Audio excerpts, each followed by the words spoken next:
Hello and welcome to my little channel. Today is September 28th, 2020, and I'm going to do a video review from ASAPScience of their video called The Biggest Lie About Renewable Energy.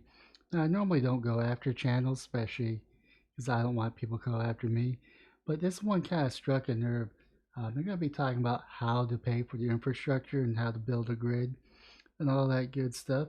Now, I have it at the video where they're gonna talk about it. So let's go ahead and hear what they propose. This is definitely an area of hot debate. I can already hear the tippity-tappities of everyone having an opinion on this, okay? And we That do. is fine. There is no correct answer right now. No, But there's wrong after answers. reading books and studies and listening to a lot of experts, we're gonna go over some options and talk about a few numbers. If a 70% tax were put on the super rich in America, it would bring in 70% tax on the super rich, because they're not paying their fair share, right? I'll get to that later, maybe. between $72 to $170 billion per year. This is a tax on people who make more than $10 million per year. And again, this Why $10 million? Why are you doing that at 10 million? Why not 11 million? Why not 1 million? I mean, why are we picking that number? I don't know. I'm just questions I have to ask. 70% tax is only on the money that they make over $10 million.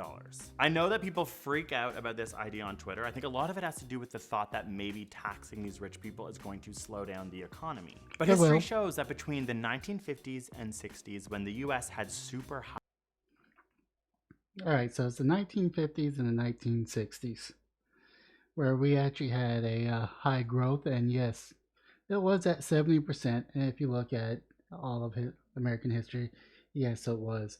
But they leave out the most important thing that they leave out is World War II ended in 1945. So that was between that era revolution where females started getting rights, all that good stuff. Yeah, that was only like not even 100 years ago. But there's the industrial boom in America, which made us the powerhouse that we are. Now, we had to help rebuild Europe, help rebuild a lot of the Asian countries that Japan devastated. So there was a need for that, for an industrial powerhouse, and we filled that vacuum. It's pretty much um, Europe got, I don't know, glass for lack of a better term. So yes, there was money being made, and it kind of made sense for 70% because we're paying off our debt at that time. Yeah, the national debt that everyone seems to forget about. That gets brought up every so often. But yeah, that is the point. So yes, between 1950s and 1960s, yeah, everyone was paying 70%, and over time we got that down to between 25 and 30. Now that's just on income. You go clock in, clock out, that type of income. And then we have the stock market, which is being incentivized at a 15% rate. Now, a lot of people that are rich have a combination of both. They work and they have stocks. And it's like incentive for other people to get in at a lower rate. So they're not being taxed at 30%. This includes things like selling stocks and dividends. And that's to just encourage savings because we don't want to be in debt. So yeah, that is really misleading, and it's nitpicking data or cherry picking data. So that's not the entire truth, and that's really what I have the issue for. And this more became not a lie on solar panels, but we need to vote for people that are willing to tax the rich. And guess what? The rich can move. The rich is going to find a tax havens country that's going to accept them, and they're going to move their money out of the United States. So that's a terrible idea. Anything above 50% is a terrible idea.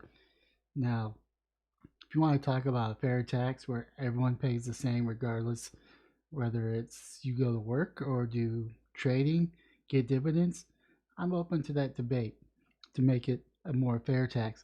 But I understand their argument. A dollar from someone that makes $10 an hour, that's going to affect them a lot more than someone that's like say $10 or $100 that's making 10 million a year. I understand that argument, but unfortunately, life isn't fair. And unfortunately, I don't think there really is a fair way to tax. But I don't think penalizing rich people, making them pay a higher percentage of taxes, is the answer. That's just my thoughts on it. Leave a comment down below what you think, and smash the like and subscribe button. But most importantly, have yourself a wonderful day, morning, or evening.